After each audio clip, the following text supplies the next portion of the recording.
नमस्कार। मैं हूं संजीव श्रीवास्तव। आप देख रहे हैं 4 PM न्यूज नेटवर्क। दोस्तों, हम रोज देश की बात कार्यक्रम में प्रोफेसर अभय दुबे जी से हर दिन बात करते हैं। देश के किसी न किसी ऐसे विषय पर जो मौजूद है, जो ताजा है, जिसे लेकर चर्चाएं हैं, उस पर हर दिन हमारी प्रोफेसर अभय दुबे जी से बात होती है और हम उनका पूरा का पूरा व्यू अपने दर्शकों के समक्ष रखते हैं।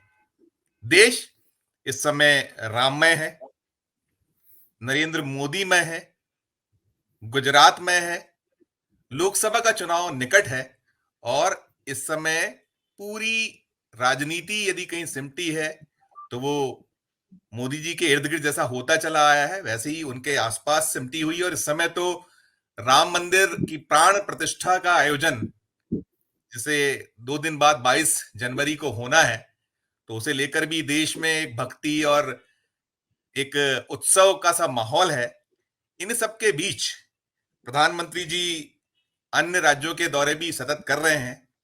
400 पार का बीजेपी का नारा है, तो एक पूरी की पूरी कवायद उसके लिए चल रही है। और आज प्रधानमंत्री जी महाराष्ट्र के सोलापुर में थे। उन्होंने प्रधानमंत्री आवास योजना से जुड़ा एक पूरा का पूरा जो वहां सोसाइटी थी उसका लोकार्पण किया है। और उस लोकार्पण के दौरान जो कुछ हुआ है, तो हम उन सब जो विषय हैं, कुछ ताजा विषय हैं, उन पर देश की बात में बात अभय दुबे जी से करेंगे। और हमारे साथ जुड़ रहे हैं प्रोफेसर अभय दुबे जी। अभय जी, आपका बहुत बहुत स्वागत है हमारे इस नियमित कार्यक्रम में। आज प्रधानमंत्री जी महाराष्ट्र के सोलापुर में थे और जैसी तासीर है सरकार की, उनकी स्वयं की, पूरी बीजेपी की, कि किसी भी आयोजन को एक इवेंट बनाना और उस इवेंट के तहत क्या कुछ हासिल किया जा सकता है, कुछ वैसा ही नजारा आज हमने महाराष्ट्र के सोलापुर में देखा। उस लोकार्पण जो था सोसाइटी का, बड़े भावुक हुए प्रधानमंत्री जी। उन्होंने अपने बचपन के दिनों को याद किया। वे कहते आए हैं कि वो तो चाय बेचने वाले हुआ करते थे और कैसा उनका बचपन बीता है। आज भले ही वो 10 लाख का सूट पहनते हैं, 8 करोड़ के हवाई जहाज में चलते हैं, लेकिन उनको बचपन याद आ गया। आपने भी वो सारा दृश्य देखा होगा, मंजर देखा होगा। क्या कहिएगा पूरे दृश्य पर, प्रधानमंत्री जी की अदा पर, अभय जी?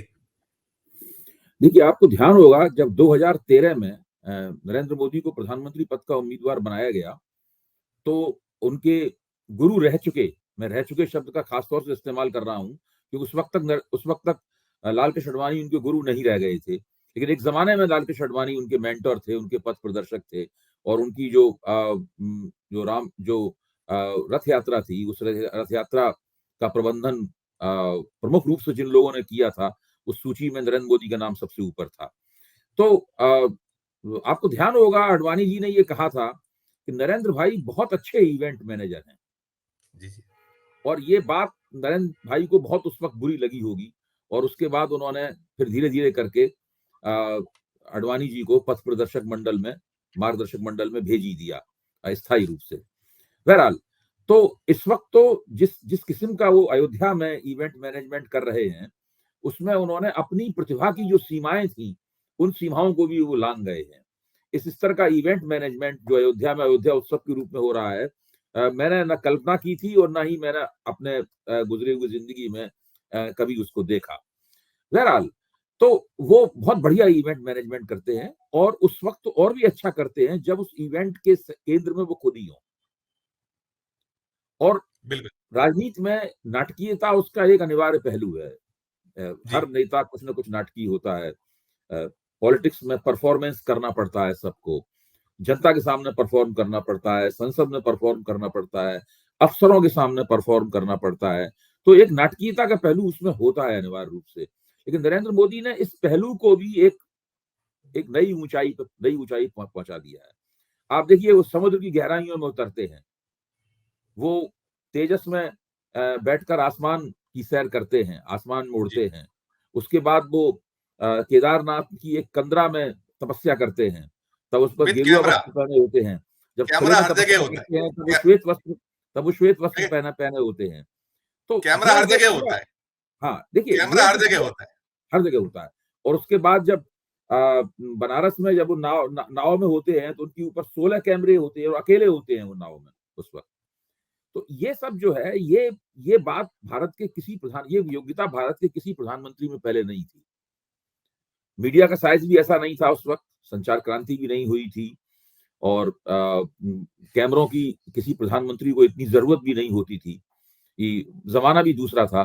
तो आज के जमाने के लिहाज से नरेंद्र मोदी उसमें पूरी तरीके से फिट हैं।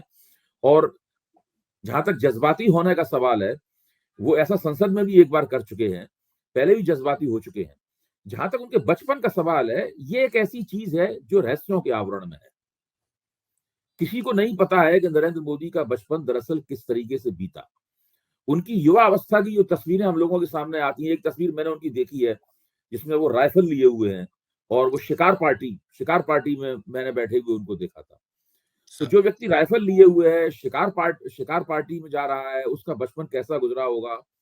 अगर उनको चाय वाले के रूप में जब वो अपने आप को पेश करते हैं, या उनकी प्रशंसक या उनके प्रचारक उन्हें चाय वाले के रूप में पेश करते हैं, तब दरअसल उनके पिताजी किस किस्म के चाय वाले थे। क्या वो रेलवे की कैंटीन के ठेकेदार थे, या खुद चाय बनाते थे, या चाय का एक खोमचा लगाते थे, या किसी ठेले पे चाय बनाते थे, वो जमीन पे बैठ के चाय बनाते थे या खड़े होकर चाय बनाते थे, उसमें नरेंद्र मोदी की क्या भूमिका होती थी, ये सब चीजें स्पष्ट नहीं है।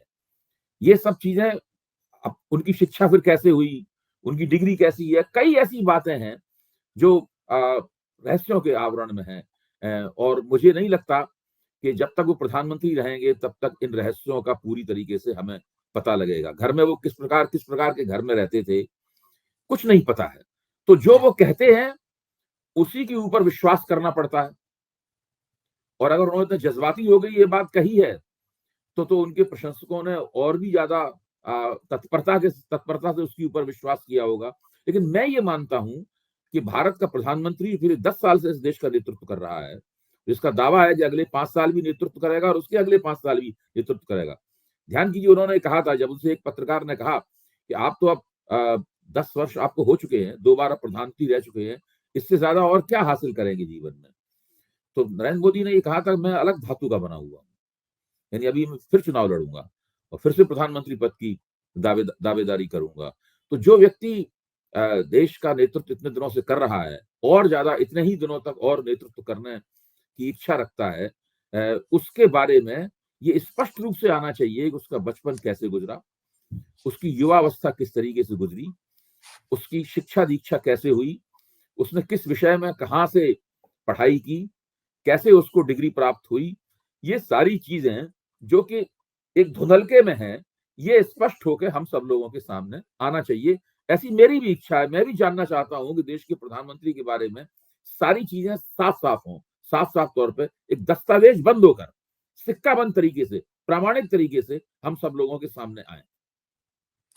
अभय जी, जैसा आपने कहा कि कोई सानी नहीं है, जी प्रत्येक चीज को कैसे भुनाना है, आपको जो मूल विषय है उनमें से कैसे उन विषयों से देश को हटाना है, तो कहीं ये सब अब निरंतरता जो होती चली जा रही है, इसे कैसे देखते हैं? इसे क्या इनके पास अब कुछ बचा नहीं है, सब खत्म हो प्रतिदिन चुका है? होता है संजीव जी, ये प्रतिदिन होता है। अभी कल या परसों की बात है, मैंने कल 4 PM के मंच पर इस बात का जिक्र भी किया था और विस्तार से जिक्र किया था। कल मैंने नीति आयोग के एक सदस्य ने एक एकेडमिक पेपर लिखा।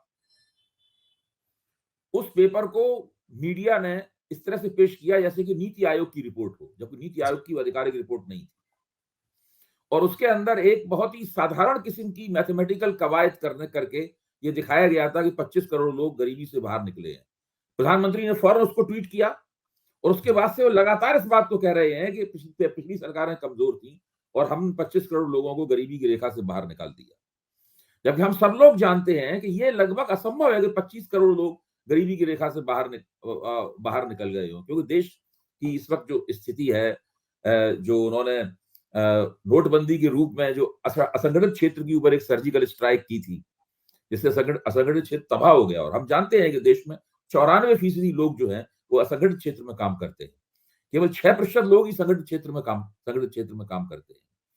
तो ये जो पूरी कितनी महंगाई है, कितनी जबरदस्त बेरोजगारी है, लोगों की आमदनियां कम हो रही हैं, 80 करोड़ से ज्यादा लोगों को मुफ्त अनाज दिया जा रहा है, यानी उनकी जो परचेजिंग पावर है, उनकी क्रय शक्ति है, वो ना के बराबर है तक। अगर उनको मुफ्त अनाज न दिया जाए तो वो क्रय शक्ति उनकी पूरी तरीके से नीचे चली जाएगी। तो वो अपनी जेब के बचा तो पैसे लेकर बाजार में आ ही नहीं सकते हैं, कुछ खरीद ही नहीं सकते हैं। इस चीज को उस पर्चे ने सस्टेनेबल डेवलपमेंटल गोल, सतत विकास के लक्ष्य के साथ जोड़ दिया।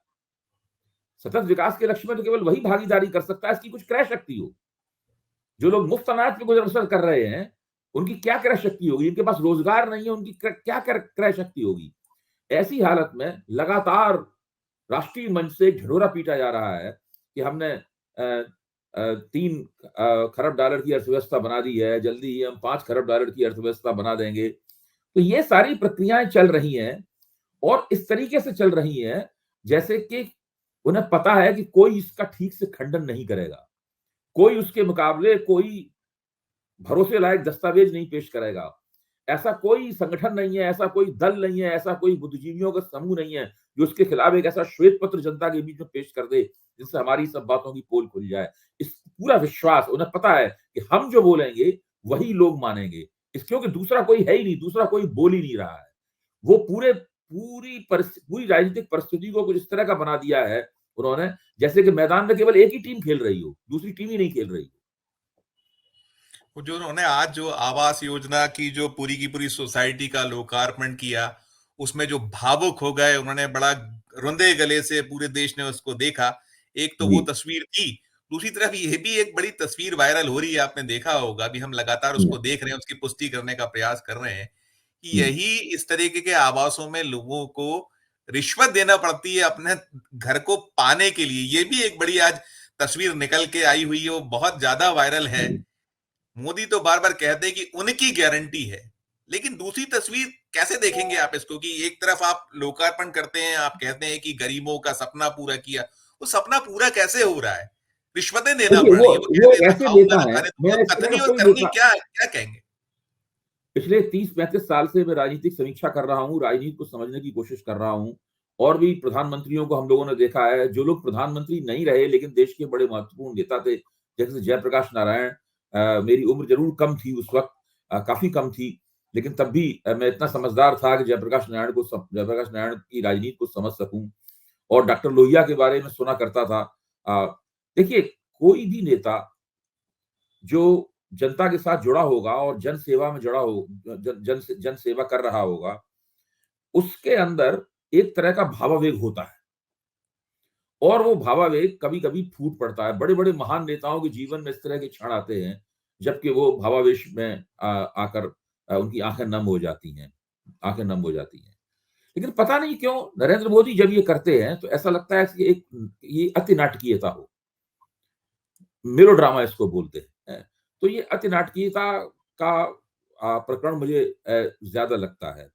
क्योंकि जो व्यक्ति अपने बचपन के बारे में सब कुछ किसी किसी को साफ-साफ बताना ही नहीं चाहता, वो तो किसी भी चीज़ को अपने बचपन के साथ जोड़ देगा और हम समझ ही नहीं पाएँगे कि भई उनके बचपन के साथ में क्या चीज़ जुड़नी चाहिए, क्या चीज़ नहीं जुड़नी चाहिए, उसका कैसा बचपन था। तो ये लगातार ये कहना कि हम एक गरीब परिवार से आए हैं। मेरा मानना ये है कि मुझे जो जानकारी लगती है और मेरा जो अंदाज़ा है, मुझे लगता है कि नरेंद्र मोदी एक मध्यवर्गीय परिवार के पुत्र हैं। तो एक ऐसे मध्यवर्गीय परिवार के पुत्र हैं जिसमें जिसे आम तौर पर मध्यवर्ग के स्तर के हिसाब से जिसके पास एक खुशहाली होगी, एक तरह की खुशहाली होगी। लेकिन मैं ये नहीं कहता हूँ कि वो जो उच्च मध्यवर्गीय किस्म की खुशहाली होगी या उच्च वर्गीय किस्म की खुशहाली होगी, लेकिन इस तरह की खुशहाली उनके पास ज़रूर थी। और फिर उस तरह के जीवन को एक विपन्न जीवन के रूप में पेश करना, फिर अपने आप को ओबीसी जातियों का पुत्र बनाना, तकनीकी रूप से उनकी बात सही है। लेकिन हम सब जानते हैं कि कब उनकी जाति ओबीसी की श्रेणी में आई, उसका कभी कोई ज़िक्र नहीं होता है। तो ये सब चीज़ें जो हैं, ऐसा लगता है कि जैसे एक ऐसा जीवन है, जिसको वो अपनी राजनीतिक सुविधा के मुताबिक जब चाहते हैं, तो उसको रिकंस्ट्रक्ट कर लेते हैं और एक एक कोई नया नया मोड़ दे लेते हैं। ये उनकी खूबी भी है, ये उनकी कुशलता भी है और उनको ये लगता है कि मेरी बात का कोई खंडन नहीं करेगा और कोई खंडन करेगा भी तो उसको ये कहा जाएगा कि आप प्रधानमंत्री की बात पे विश्वास नहीं कर रहे हैं। तो ये एक अलग किस्म का तर्क है। जब से वो प्रधानमंत्री बने हैं, भारतीय जनता पार्टी वालों ने तर्क देना शुरू कर दिया है कि वो केवल भाजपा के प्रधानमंत्री नहीं है, वो सारे देश के प्रधानमंत्री हैं। ये तर्क कभी जवाहरलाल नेहरू के बारे में नहीं दिया गया, ये तर्क इंदिरा गांधी के बारे में नहीं दिया गया, ये तर्क पीवी नरसिंह राव के बारे में नहीं दिया गया, ये तर्क मनमोहन सिंह के बारे में नहीं दिया गया। क्योंकि तो स्वाभाविक रूप से उन्हें हमेशा ये शक भी रहता है कि शायद लोगों का एक बहुत बड़ा हिस्सा ऐसा है जो मुझे अपना प्रधानमंत्री नहीं मानता। इसलिए ये तर्क भी बार-बार दिया जाता है। जब चीजें बिल्कुल स्पष्ट होती हैं और उनको उनके अंदर कोई दुराव छिपाव नहीं होता है, तब कोई समस्या नहीं होती। समस्या तभी आती है जबकि आप अपने बारे में कुछ कहते हैं, लोगों को आपके बारे में कुछ पता नहीं होता है, तो कुछ लोग उस पर विश्वास कर लेते हैं, कुछ स्वाभाविक रूप से कुछ लोग उसके ऊपर संदेह करते हैं। अभय जी, भी आपने देखा कि ये जो गुजरात का जो एक मसला है, बिल्किस बानो वाला जो कांड है, उस कांड को लेकर काफी एक फजीयत सी हो रही है। जब उनको वहां छोड़ दिया गया था, जिस तरीके से वो सारा का सारा एक इवेंट के तौर पे उसे प्रस्तुत किया था, आज सुप्रीम कोर्ट को कहना पड़ रहा है, उसे समय मांगा जा रहा है, वो जो दोषी हैं, कि उन्हें आत्मसमर्पण तत्काल आदेश दिया गया है। 21 जनवरी तक उनको जेल अधिकारियों को कह दिया कि उनका आत्मसमर्पण कराएं। इस मामले को कैसे देखते हैं? इस पे क्या आप कहिएगा? कि देखिए, मैं कहता हूं कि प्रधानमंत्री को इस मामले में कुछ बोलना चाहिए। भाई, जो गुजरात के मुख्यमंत्री हैं, गुजरात की जिस सरकार ने उन लोगों को छोड़ा, इसके बारे में सुप्रीम कोर्ट ने कहा कि इस सरकार ने और उन लोगों ने मिलकर फ्रॉड किया है, मिलकर कानून के साथ छल किया है, गलत सूचनाएं दी हैं। गुजरात सरकार सीधे सीधे कटघरे में खड़ी हुई है। वो गुजरात सरकार कटघरे में खड़ी हुई है जिसकी जो नरेंद्र मोदी की उत्तराधिकारी है। भाई, नरेंद्र मोदी की उत्तराधिकारी आनंदीबेन पटेल थी, और आनंदीबेन पटेल के उत्तराधिकारी मौजूदा मुख्यमंत्री हैं। तो सीधे सीधे ये चीज नरेंद्र मोदी से जुड़ती है। तो नरेंद्र मोदी का ये फर्ज बनता है कि वो इस मामले में स्पष्टीकरण दें कि उनकी गुजरात सरकार, मैं कहता हूं, मैं इसको रेखांकित करते हुए कह रहा हूं कि उनकी गुजरात सरकार ने कानून के साथ ये छल क्यों किया। जो बलात्कार में, हत्या में जो लोग सजा काट रहे, बलात्कार में, इतने जघन्य कृत्य में जो लोग सजा काट रहे थे, उनको समय से पहले छुड़वाने के लिए ये फर्जीवाड़ा क्यों किया गया। या खुद नहीं बोल सकते तो वो अपने मुख्यमंत्री को आदेश दें कि वो बोलें। आखिरकार तो गुजरात की, हम सब लोग जानते हैं व्यवहारिक रूप से, गुजरात का शासन पीएमओ से चलता है। गुजरात का शासन गुजरात से नहीं चलता है। बिल्कुल बिल्कुल। गुजरात अब का तो और शासन भी नरेंद्र राज्य, अब मोदी तो ऐसे है। मध्य प्रदेश भी ऐसा ही हो गया है, छत्तीसगढ़ भी ऐसा सारे ही हो प्रदेशों गया में है, राजस्थान भी ऐसा। जहां जहां इन्होंने अपना मुख्यमंत्री चुन के बैठाया है, वहां वहां ऐसा ही होता है। बिल्कुल, जो पीएमओ है वो विदेश मंत्रालय की तरह है। विदेश मंत्रालय में क्या होता है कि विभिन्न देशों की डेस्क होती है। अफ्रीका की डेस्क ये है, लैटिन अमेरिका की डेस्क ये है, अमेरिका की डेस्क ये है, यूरोप की, पूर्वी यूरोप की डेस्क ये, और उसमें एक एक विदेश मंत्रालय का उनका विशेषज्ञ बैठा रहता है। वहीं से सारी विदेश नीति इस तरीके से चलती है। मैं कल्पना करता हूं कि पीएमओ भी इसी तरह का होगा, जिसके अंदर विभिन्न राज्यों की डेस्कें होंगी, जिसके ऊपर यहां से बैठकर पूरा वहीं से सारी उसकी डोरियां जो है वो खींची जाती होंगी।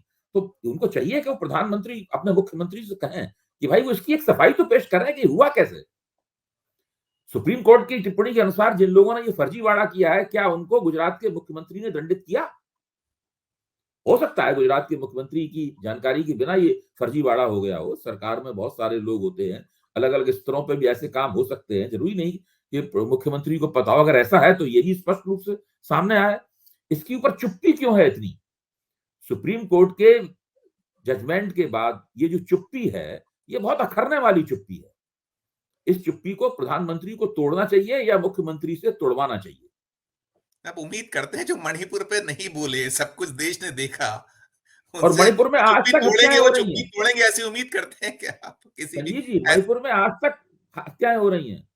जब मणिपुर पे संसद में अविश्वास प्रस्ताव पे बहस हो रही थी, अमित शाह उसके ऊपर बोल रहे थे, तरह तरह की दावेदारियां कर रहे थे, और प्रधानमंत्री उसके बाद बोले, कांग्रेस को उन्होंने खूब आड़े हाथों लिया, खूब कोसा, लेकिन मणिपुर की स्थिति में आज तक 1% भी सुधार नहीं हुआ है। वहां उसी तरीके से जातीय संघर्ष चल रहा है, उसी तरीके से हिंसा चल रही है, और वहां के मुख्यमंत्री, जो कि केंद्र द्वारा शासित है, मणिपुर व्यवहारिक रूप से आज केंद्र शासित प्रदेश बन चुका है, खुद अमित शाह ने स्वीकार किया है। कि वहां के जो मुख्यमंत्री द्वारा नियुक्त सारे अफसरों को हटा दिया गया और केंद्र सरकार ने सारे अफसरों को नियुक्त किया वहां पे। एक तरह से देखा जाए तो हमारे देश के गृह मंत्री जो है वहां के मणिपुर के शासक भी हैं। वहां का जो मुख्यमंत्री है वो बिल्कुल नाम मात्र का मुख्यमंत्री है। अब केंद्र को अब कुछ कभी तो कोई जवाब देना चाहिए किसी बात का। अबे जी, इसमें एक जो इवेंट्स की हम बात कर रहे हैं, सबसे बड़ा इवेंट तो यदि इस समय देश में है तो वो तो अयोध्या में सारा कुछ चल रहा है। रामलला की अब नई मूर्ति भी पहुंच गई है और वो इवेंट अब और पूरे चरम पर है। तो जो पूरा वहां अभी जो और ताजा हालात हैं उस पर भी एक छोटी सी टिप्पणी आपकी हो जाए। देखिए, ये इस इवेंट में सरकार भाग ले रही है, भारतीय जनता पार्टी भाग ले रही है, राष्ट्रीय स्वयंसेवक संघ भाग ले रहा है और इन दोनों द्वारा बनाए गए संगठन हैं जैसे कि ट्रस्ट है और दूसरी इस तरह की संस्थाएं भी उसके अंदर भाग ले रही हैं। इसके अंदर एक और संस्था भाग ले रही है, इसको हम लोग मीडिया कहते हैं। बहुत बड़े पैमाने पर मीडिया के जितने भी एंकर हैं सब सारे के सारे इस वक्त अयोध्या में हैं और सब बिल्कुल एकदम पारंपरिक, और खासतौर से जो महिला एंकर हैं वो सब पारंपरिक वेशभूषा में, बिंदी और वो सारी चूड़ियां वगैरह सब पहने हुए जब वो टीवी पे बैठते हैं तब तो वो कोट और पंडित की दूसरी जो भूमिका में भी दिखते हैं, पंडित की भूमिका में दिखते हैं। जो मेल एंकर है पंडित की भूमिका में है जी लगभग जी जी जी जी हाँ, तो वो उसमें होते, लेकिन वहां पे सारे के सारे लोग पारंपरिक भारतीय पोशाकों में परिधान में दिख रहे हैं और लगातार रामायण की चौपाइयां पढ़ी जा रही हैं। कभी कभी वाल्मीकि रामायण का श्लोक भी आ जाता है उसके ऊपर और फिर चारों तरफ नाच गाना चल रहा है। वो अयोध्या को त्रेता युग में, वो बार बार सब दावे किए जा रहे हैं कि ये यहाँ पे त्रेता युग आ गया है। तो एक बार मैंने थोड़ा सा मजाक में इस बात को कहा था कि अयोध्या में तो त्रेता युग आ गया है लेकिन बाकी देश में तो त्रेता युग नहीं है, बाकी देश तो कल युग में है। तो अब ये हम लोगों को एक विशेष सुविधा प्राप्त हो गई है जो किसी भी युग में किसी को प्राप्त नहीं थी। दो युग एक साथ हमारे सामने होंगे। एक युग, हम एक युग से जब चाहें दूसरे युग में चले जाएं। कलयुग से हम जब चाहें तो टहलते हुए या बस में बैठकर या ट्रेन में बैठकर या हवाई जहाज में बैठकर त्रेता युग में चले जाएं और जब चाहें तो त्रेता युग से कलयुग में वापस आ जाएं। तो ये तो बहुत चमत्कारी काम हुआ है। और ये आप लोग मेरी बात को सुन के कहते हैं भाई आप ऐसा क्यों कह रहे हैं। मैंने कि जब वो लगातार दावा कर रहे हैं कि अयोध्या में त्रेता युग आ गया है, हर व्यक्ति ये दावा कर रहा है अयोध्या में त्रेता युग आ गया है, तो हमें कुछ ना कुछ तो समझने की कोशिश करनी होगी कि भाई ये सब क्या हो रहा है। ये अद्भुत और अनूठा कृत्य कैसे संभव हुआ कि एक देश के एक हिस्से में त्रेता युग आ गया है और बाकी हिस्से में त्रेता युग नहीं है। या तो ये कहिए कि पूरे देश में त्रेता युग आ गया है, तब हम नई दूसरी तरह से उसको समझने की कोशिश करें। ऐसा तो हो नहीं रहा। अब सर आखिर में एक टिप्पणी और चाहूंगा कि ये जो धर्म रूपी अफीम जो चटा दी गई है पूरे देश को, और जिस तरीके से लगभग लगभग एक पूरे का पूरा बड़ा हिस्सा बिल्कुल जिस तरीके से एक सम्मोहित है, मोहित है एक चिंतक होने के नाते, और ये जो इवेंट को हमने एक अपने उसको स्वीकार सा लिया है, क्या आप कहेंगे, क्या सद्बुद्धि कैसे आए, क्या हुआ आपकी, क्या एक देखिए, चिंतक के एक तो नाते अंतिम टिप्पणी। ये दृष्टिकोण तो है ही आपका और कुछ उचित दृष्टिकोण है जो जिसके तहत आपने सवाल पूछा है। मैं ये मानता हूं कि इन लोगों की कोशिश ये है कि अयोध्या उत्सव की के पीछे सारे सामाजिक आर्थिक मुद्दे छिप जाएं और खासतौर से उस क्षेत्र में जिस क्षेत्र में इनको 91% इनका स्ट्राइक रेट 2019 में था। तो ये अयोध्या उत्सव से वो काम लेना चाहते हैं 2019 में उन्होंने बालाकोट स्ट्राइक से लिया था। तो मुझे लगता है इसकी ये सब पूरी तैयारी उस तरह की है और इसीलिए इसको इतना बड़े पैमाने पर, अभूतपूर्व पैमाने पर इस तरीके से किया। इनके बहुत सारे प्रशंसक भी इस बात से परेशान हैं, इतना हाइप क्यों जनरेट किया जा रहा है। क्या ये अपने मकसद में सफल हो जाएंगे, ऐसा लगता है आपको? देश में दूसरा भी एक ऐसा सोच रखने वाले लोग हैं भी, जो राहुल गांधी जी की यात्रा निकल रही है, जो हम वहां देख रहे हैं दृश्य, तो क्या 400 पार का जो एक सोच है, नारा है, क्या देखिए, इसको 400 कैसे पार देखते तो असंभव है। 400 पार तो वो पार्टी पार ही नहीं कर सकती जिसने साउथ इंडिया का कोड न क्रैक किया हो। कांग्रेस को 400 से ज्यादा राजीव गांधी के जमाने में सीटें तब प्राप्त हुई थी जबकि वो कश्मीर से कन्याकुमारी तक पूरे देश में बराबर जीते थे। दक्षिण भारत तो भारतीय जनता पार्टी की पकड़ से बाहर है और इस बार तो और भी पहले से भी ज्यादा बाहर है। कर्नाटक भी इनकी पकड़ में उस तरीके से नहीं है जैसे पहले कभी था। नहीं, और भी ये सूबे भी तेलंगाना जो से हिंदी भाषी राज्यों में भी मध्य प्रदेश 29 में से 28 थोड़ा सा कठिन होगा, राजस्थान 25 में से 25 कठिन होना है, अगर हाँ, तो ये जो छत्तीसगढ़ जाइए तो कठिनाई 11 है, में से 9 मिलना कठिन होना है, ऐसा लगता है, मेरा कहना मतलब है ऐसा नहीं। ये जो कठिनाई है संजीव जी, इसी जी कठिनाई को दूर करने के लिए ही अयोध्या उत्सव का इस्तेमाल हो रहा है। अयोध्या उत्सव का मकसद यही है। इनको ज्यादा कठिनाई इस बार ये है कि महाराष्ट्र में पिछली बार जिन्होंने स्ट्राइक रेट निकाला था, इस बार नहीं मिलने वाला है। बिहार में जो स्ट्राइक रेट निकाला था, इस बार नहीं मिलने वाला, कि इंडिया गठबंधन बनने से पहले ही महाराष्ट्र और बिहार के मोर्चे बन चुके। यूपी को भी बचाना है, यूपी के जिस तरीके का हाँ, दृश्य था उसको ही बचाने हाँ। का एक। उत्तर प्रदेश में तो मुझे लगता है कि मायावती को उन्होंने जिस तरह से अकेले चुनाव लड़ने पे इन लोगों ने मजबूर कर दिया है, उससे लगता है कि शायद यूपी में वो अपना स्ट्राइक रेट निकाल लेंगे और थोड़ा बढ़ा भी सकते हैं उत्तर प्रदेश में। लेकिन बाकी जगहों पर अभी बहुत बड़ी चुनौती है। जी जी अब वो देखिए, मैंने एक बार पूरा विश्लेषण करके ये दिखाया था, अखबार में भी इसके ऊपर लेख लिखा था कि जी 11 राज्य ऐसे हैं जहां इनका स्ट्राइक रेट जो है वो 86 से 90% के बीच में है। जी जी और 6 राज्य इस तरीके के हैं जहां इनका स्ट्राइक रेट 46% है, 46% है, जी जिनमें से बंगाल आता है वगैरह वगैरह। जी जी जो 46% वाला स्ट्राइक रेट है वो तो इनका इस बार निश्चित रूप से बहुत गड़बड़ाएगा। वो स्ट्राइक रेट तो इनका गिरना ही गिरना है। जी जी और ये जो 90% के आसपास का स्ट्राइक रेट है, उसमें बिहार की वजह से उसमें कमी आएगी, उसमें महाराष्ट्र की वजह से कमी आएगी, और अन्य प्रांतों में भी काफी बड़ी चुनौती है। इस बार पूर्वी उत्तर पूर्व भी थोड़ा इनके लिए ज्यादा चुनौतीपूर्ण है मणिपुर की घटनाओं के कारण। उत्तर पूर्व की राजनीति में जो भाजपा के प्रति धीरे धीरे एक सहजता बनती जा रही थी, जो उन्होंने कांग्रेस से दल बदल करवा कर पूरी, भाई उत्तर पूर्व में तो सारे नेता और सारी कार्यकर्ता लोग हैं सारे कांग्रेसी हैं, जो कांग्रेस दल बदल करके भाजपा में आए हैं। जी जी तो आप मणिपुर के मुख्यमंत्री पूर्व कांग्रेसी हैं, असम के जी जी मुख्यमंत्री पूर्व कांग्रेसी हैं, जी त्रिपुरा के मुख्यमंत्री पूर्व कांग्रेसी हैं, सभी लोग तो पूर्व कांग्रेसी हैं। जी जी उनके पास अपनी शक्तियां राष्ट्रीय स्वयंसेवक संघ द्वारा प्रशिक्षित शक्तियां है नहीं उत्तर पूर्व में। तो वहां तो जरा सा चुटकी बजन, जरा सा फिसलने की देर है, उस वहां की राजनीति उनके हाथ से निकल जाएगी। तो नरेंद्र मोदी 2024 के लिए काफी बड़ी चुनौतियों का सामना कर रहे हैं। मैं तो फाइनली जब तो इंडिया 22 के फाइनली हम इसको देखें, जो आप चिंता प्रकट कर रहे हैं, जो आपने कहा कि ऐसे जो संभावनाएं देख रहे हैं, फिर 22 के बाद क्या करेंगे? 22 के बाद क्या बचेगा, कैसा करना है इसको, उसे कैसे देखते हैं आखिर में? नहीं, उसके बाद तो लगातार इनकी पूरी योजना ये है कि ये अप्रैल के अंत तक लगातार बहुत बड़े पैमाने पर वहां पर दर्शन कराए जाएंगे। जी इनका लक्ष्य ये है कि शायद 2.5 करोड़, 3 करोड़ या 4 करोड़ जी लोगों को वहां पर रामलला का दर्शन कराया जाए। इसके लिए इन्होंने अयोध्या को पूरी तरीके से कैप्चर कर लिया। अगर आप उनके बिना निमंत्रण के अयोध्या जाना चाहें तो नहीं जा सकते। अगर आप ये दावा करें कि भाई हम तो रामलला की जब प्राण प्रतिष्ठा होगी तो हम वहां मौजूद रहना चाहते हैं, लेकिन तो आपसे पूछा जाएगा कि आपको इनवाइट किया गया है कि नहीं इनवाइट किया गया है।